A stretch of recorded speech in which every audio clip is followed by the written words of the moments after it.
Ассаламу алейкум, құрметті көрермендер. Менің асханама қош келдіңіздер.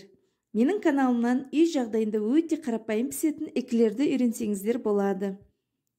Дәмі сондай тәтті, қамыры өте әдемі жұмсақ болып шықты. Менің каналыма тіркелуді, лайк басуды және мені қолдауды ұмытпаңыздар. Газге 200 грамм су құйып, үстіне шым-шым тұз саламыз. Жылығаннан кейін 50 грамм су құямыз. Сосын сары май салып, ерігенше отта ұстаймыз. Қатты қайнап кетпеу керек. Жылып тұр. Енді үстіне ұнды илектен өткіземіз.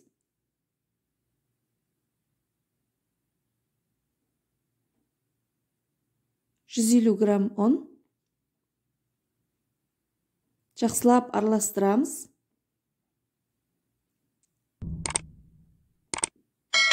Тез жақсылап араластырып болғаннан кейін қайтадан отқа қойып, суы кепкенше, қамыр қайналғанша араластырамыз. 2-3 минут суытып қоямыз. Үстіне жұмыртқаны бір-бірден салып отырамыз. Жақсылап араластырып,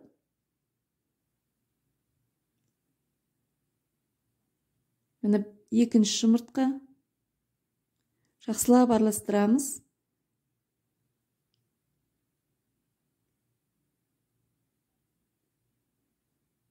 Мен осылай 4 жұмыртқаны араластырып болдым. Енді 5-ші жұмыртқаны осылай кесеге салып, белкімен араластырып, осының жартысын құямын.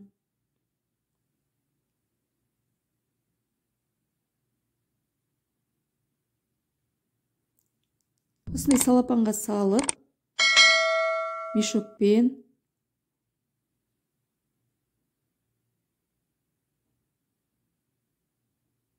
әсел пештің протеині менде. Өз қалауларыңызша қалай жасасаңыздар да болады. 5 минутқа әсел пешке 210 градусқа бірінші қойып аламыз. Содан кейін 25 минутқа 190 градусқа қоямыз. Менің эклерлерім пісті, дайын. Осылай фидмолмен творогты, секерді араластырып, миксерлеп аламыз. Міне мен эклерімнің ішіне осылай құттай шетін тез жіберіп, осылай жасай қойсаңыздар болады. Ішіне шоколад құйсаңыздар да болады. Өз қалауларыңыз бойынша. Әркім пеші әрқалай дұрыстап қарап отырып пісіріңіздер. Ортасына қосатын қоспасын өздеріңіз білесіздер.